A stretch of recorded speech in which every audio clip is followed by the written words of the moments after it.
Alright, today we're going to make a wedge, just a Roadster wedge, and kind of show some of the idiosyncrasies of it.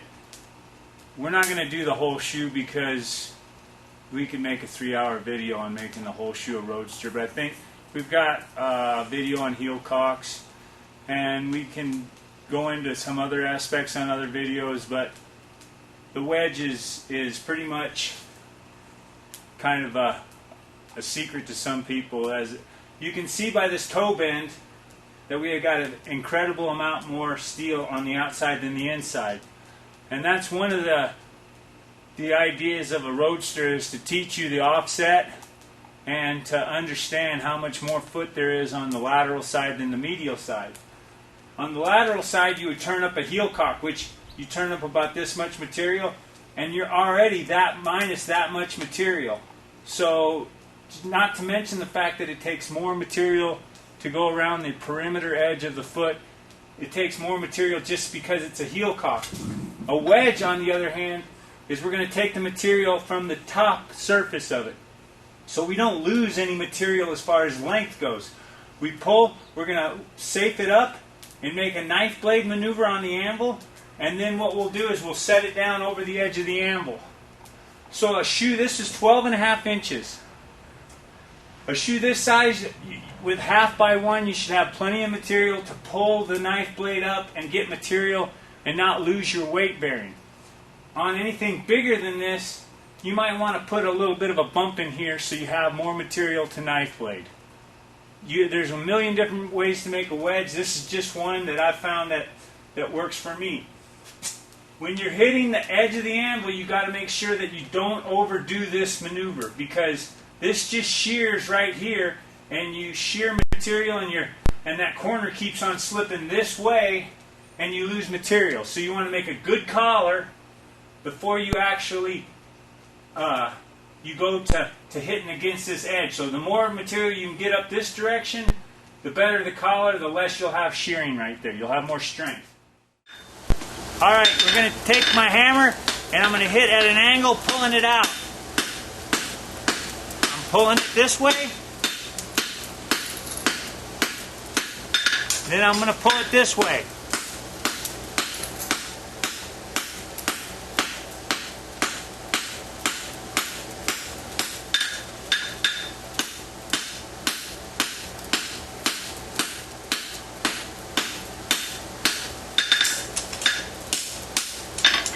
You see, I've got some height. I've got more height here, and I've got material enough to where I can set down my collar. I'm going to probably set down, just a little over an inch. I'm going to pick up, I'm going to lean X amount of material over, and I'm going to do a half blow over the face of the anvil. Now I'm going to get rid of this little lump right here.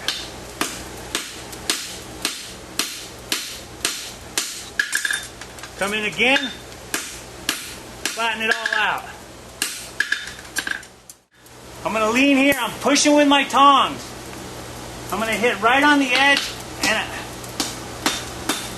I'm going to forge it out like a clip.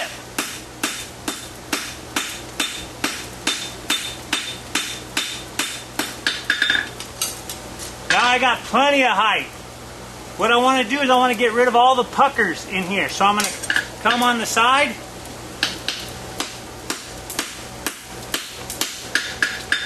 And get rid of all those puckers.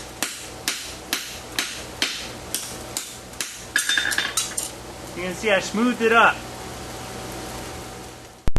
It would be a natural reaction to want to hit this down. But what I want to do is I want to start with my hammer right here and push into it. So get that flat again. Now I'll come back here again,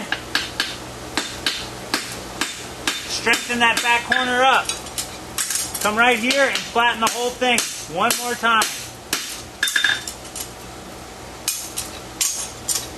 Now, since I got this, it won't fall away from me, but I want to do it one more time, just right in here,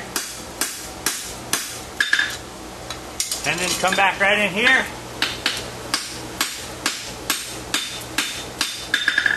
What that does is it keeps the height from curling back under, and I'm going to start building this back corner with strength.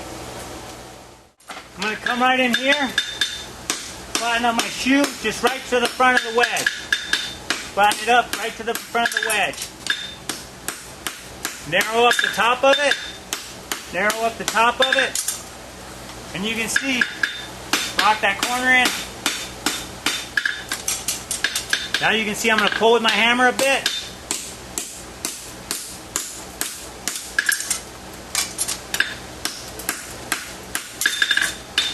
The whole time I'm always narrowing up the top, not the bottom. I'm going to get my base built up. When I hit this side, it expands this side. When I hit this side, it expands that side. So a wedge is smaller at the top than at the bottom.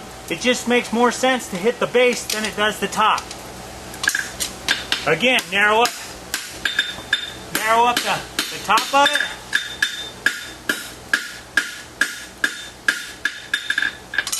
I've got way more than enough material.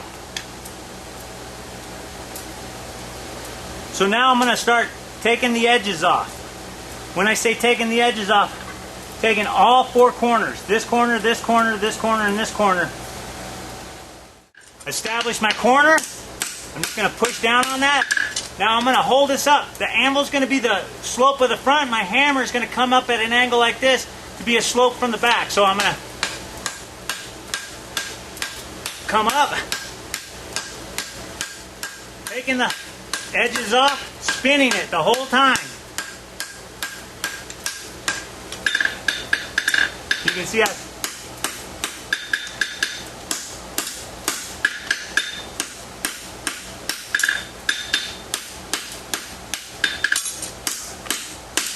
I'm going to just come like this and flatten up down to the branch, to the corner. I'm going to hit the corner here, and I'm going to rotate it as I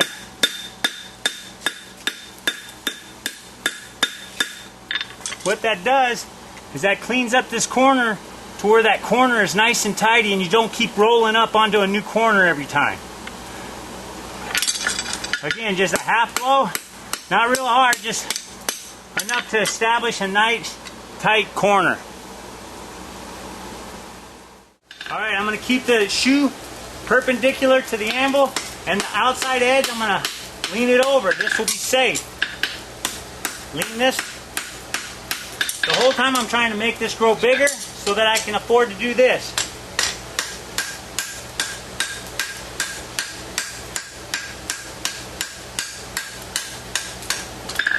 I can come back here again, do this, and then get my weight bearing back. See how it makes a nice wide weight bearing there.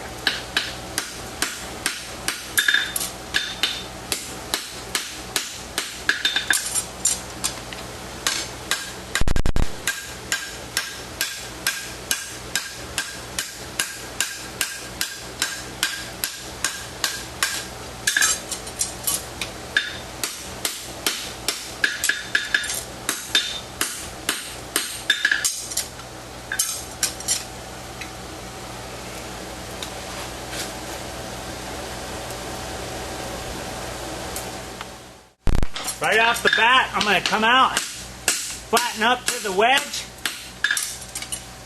create some lines to the wedge,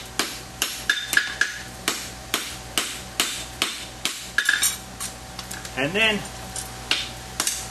neck it down real quick, and finish cleaning these lines up. My hammer's coming up towards the ceiling.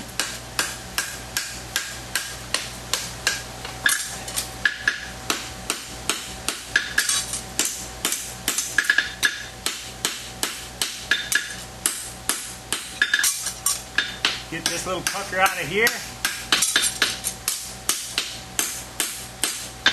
Alright, you can see my wedge is rounded up. I've got a lot of the meat and potatoes out of it.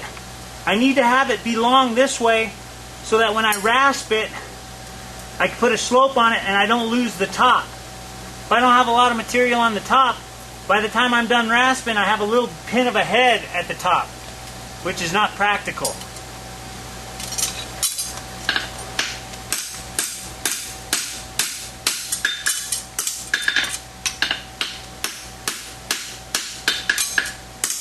I'll rasp it and we'll clean it up. Alright, as you can see, this is the wedge all cleaned up. We did nothing but growing material on this side because you want it to be sweetened so that this sits on the foot. This side over here is going to be turned up. We've got that much material for the heel caulk, and we want to keep a nice wide surface to have the foot sit inside the circumference of the shoe. So this side is already, as you can see, needs to be forged just to be this side. So this is the original toe bend with the tremendous offset, and we're still, once we turn this up, we're not going to have that much more material on the lateral side.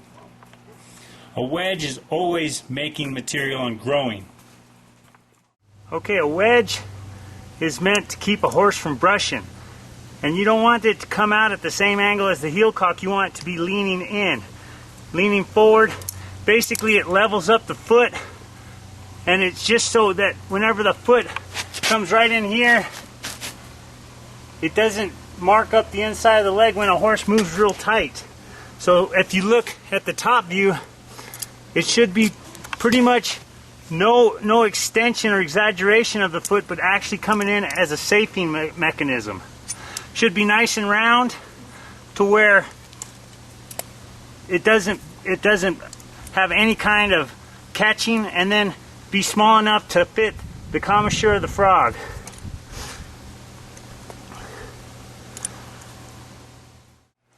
What has 4 legs, is big, green, fuzzy, and if it fell out of a tree would kill you? What would that be? A pool table.